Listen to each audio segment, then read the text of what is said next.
जरांगे पाटील आजपासून उपोषणाला बसतायत. याच पार्श्वभूमीवर राष्ट्रीय ओबीसी महासंघाची नेमकी काय भूमिका आहे हे जाणून घेऊया. माझ्यासोबत आहेत राष्ट्रीय ओबीसी महासंघाचे अध्यक्ष डॉक्टर बबनराव तायवाडे सर.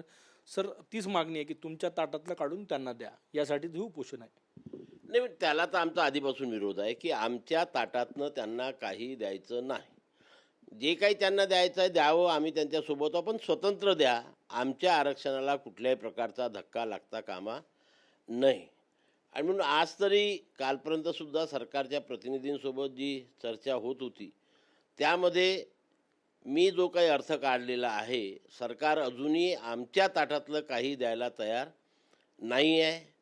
आणि त्याच्यामुळे आम्ही वेट अँड वॉचच्या भूमिकेमध्ये आहो की सरकार त्यांच्या ज्या काही मागण्या त्यांनी मांडलेल्या आहेत त्या मागण्यांच्या प्रती किती संवेदनशील आहे, किती सिरियस आहे, आणि त्या पूर्ण करत असताना आमच्या ओबीसी संवर्गाच्या आरक्षणाला कुठे धक्का लागतो का, किंवा बोगस प्रमाणपत्र देऊन जे येऊ शकत नाही असे व्यक्ती या ओबीसीमध्ये येत आहे का, या दोन बाबीकडे आम्ही प्रामुख्याने लक्ष ठेवून आहो. याबाबत जेव्हा आमच्या लक्षामध्ये येईल की आता आमच्या आरक्षणाला कुठेतरी धक्का लागतो आहे, त्या दिवशी मात्र आम्ही रस्त्यावरती येऊ. ते म्हटले की मराठवाड्यातील सगळे जे मराठी आहेत त्यांना ओबीसी प्रमाणपत्र द्या, सरसकट द्या, ही मागणी आहे त्यांची. सरसकटला आमचा आधीपासून विरोध आहे, पहिल्या दिवशीपासून. आणि सरसकट सरकार देऊ शकत नाही. त्याच्याकरता सरकारला केंद्र स्थानी आणि राज्य सरकार म्हणजे राज्य सरकारला एक स्वतंत्र कायदा करावा लागेल. आणि तो कायदासुद्धा न्यायालयाच्या प्रक्रियेत टिकेल का याचा विचार करावा लागेल. त्याबद्दलसुद्धा. आणि सरसकटच्या बाबतीमध्ये त्यांनी मध्यंतरी सगळ्या सोयऱ्याचा GR मागितला होता. तो सगळ्या सोयऱ्याचा GR सरकारने दिला, त्याचा त्यांना काही फायदा झालेला नाही. मी त्याचवेळेस सुद्धा म्हटलं होतं की याच्यामुळे आमच्या ओबीसीच्या आरक्षणाला धक्का लागत नाही. सातारा संस्थान गॅजेट बाबतचा आरक्षणाचा GR काढण्याची मागणी काल त्यांनी केली. त्यांची मागणी त्यांनी करावं, सरकार काय विचार करते माहीत नाही. हैदराबाद गॅजेटियरच्या बाबतीमध्ये पण त्यांनी मागणी केली होती. सरकारने हैदराबाद गॅजेटियरच्या बाबतीमध्ये GR काढला, तेव्हा लागू झाला, खूप मोठ्या प्रकारे उदो करण्यात आला. पण त्या दिवशीसुद्धा मी आपल्याला सांगितलं होतं की या शासन निर्णयामुळे ओबीसीच्या आरक्षणाला कुठेही धक्का लागलेला नाही. तो खरंच लागलेला नाही, हे मी आकडेवारीवरून आपल्याला सिद्ध करून दाखवलं होतं. मंत्रिमंडळ उपसमिती बरखास्त करण्याची मागणी केली आहे. तो सरकारचा प्रश्न आहे. त्यांना कोणती समिती पाहिजे, काय समिती पाहिजे, तो त्यांचा प्रश्न आहे. माझं त्याच्यावरती काही आक्षेप नाही. सर, समजा सरकारनं जरांगे पाटील यांच्या दबावात येऊन आरक्षण देण्याचा प्रयत्न केला तर ओबीसी समाजाची काय भूमिका असेल, राष्ट्रीय ओबीसी महासंघाची काय भूमिका असेल? नाही, जर ओबीसीमधून आरक्षण देण्याची भूमिका सरकार ज्या दिवशी घेईल त्या दिवशी राष्ट्रीय ओबीसी महासंघ या संपूर्ण महाराष्ट्रातील 60% ओबीसींना रस्त्यावरती आणेल. आणि आम्हीसुद्धा त्यांच्यापेक्षा मोठं आंदोलन करून आम्ही आमच्या संविधानिक आरक्षणाचं संरक्षण करण्याकरता कटिबद्ध आहो. आणि ते आम्ही करून राहू. म्हणजे तुम्ही आंदोलन करणार, रस्त्यावर उतरणार ओबीसी समाज? नक्कीच ना. आम्ही आमच्या संविधानिक आरक्षणाच्या रक्षणाकरता लढतो आहे. आमची कुठलीही घटनाबाह्य मागणी नाही आहे. जे घटनेने आम्हाला आरक्षण दिलेलं आहे त्या आरक्षणाचं संरक्षण करणं हे या राज्यातील प्रत्येक ओबीसीचं कर्तव्य आहे. आणि तो प्रत्येक ओबीसी ते निभवेल असं मी आपल्याला इथे आश्वस्त करतो.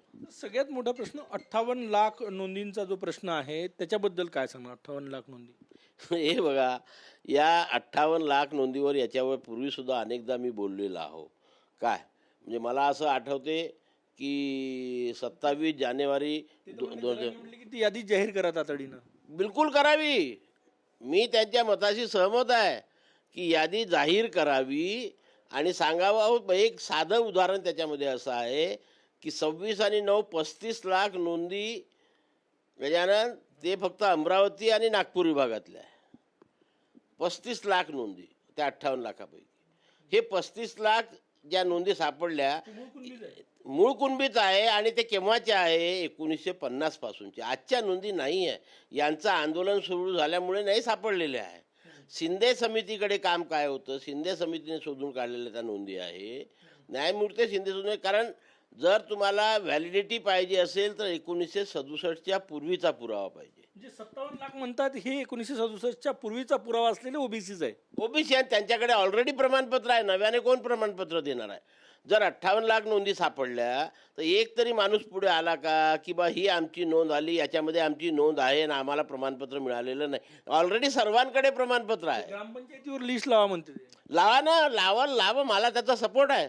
जरांगे पाटील यांना काय सांगणार? कडाक्याचं ऊन आहे, या टेम्परेचर मध्ये ते उपोषणाला बसतायत, त्यांच्या आरोग्याची सुद्धा चिंता आहे. तुम्हाला काय वाटतं, काय सांगणार त्यांना? मी त्याच्यापूर्वी सुद्धा वारंवार म्हटलंय की आंदोलनकर्त्यांनी सर्व परिस्थितीचा अभ्यास करून आंदोलनाला सुरुवात करायला पाहिजे. स्वतःच्या प्रकृतीचा विचार करायला पाहिजे, लोकांच्या प्रकृतीचा विचार करायला पाहिजे. पण त्यांनी तो निर्णय घेतला, तो त्यांचा वैयक्तिक निर्णय आहे, त्याच्याविषयी मी काही टिप्पणी करणार नाही. परंतु ह्या 58 लाख नोंदीच्या बाबतीत सांगतो की ह्या 58 लाख नोंदी जरांगे पाटलांचं आंदोलन सुरू होण्याच्या पूर्वीच्या आहे. त्या सर्वांजवळ प्रमाणपत्र आहे, म्हणून त्याबाबत त्यांनी किती मागणी केली तरी त्याच्यावर आम्ही कुठल्याही प्रकारची टिप्पणी करणार नाही. शेवटचा प्रश्न, राष्ट्रीय ओबीसी महासंघ जरांगे पाटलांच्या उपोषणाला काउंटर म्हणून आंदोलन उभं करणार आहे की वेट अँड वॉचच्या भूमिकेत आहे? नाही, मला काउंटर करायची गरज नाही. त्यांचं आंदोलन सरकारच्या विरोधात आहे, आम्ही सुद्धा सरकारच्या विरोधात भांडतो. ज्या दिवशी आम्ही वेट अँड वॉचच्या भूमिका, सरकार जर आमच्या आरक्षणाला धक्का लावणार असेल सरकार, तर त्या दिवशी ओबीसी संवर्ग, ओबीसी प्रवर्गातील सर्व लोक रस्त्यावरती येऊन आपल्या संविधानिक आरक्षणाचं रक्षण करणार म्हणजे करणार, आणि आम्ही आंदोलन करणार. खूप खूप धन्यवाद. कॅमेरामॅन सचिन सयामसह गजानन माटे, TV9 मराठी, नागपूर.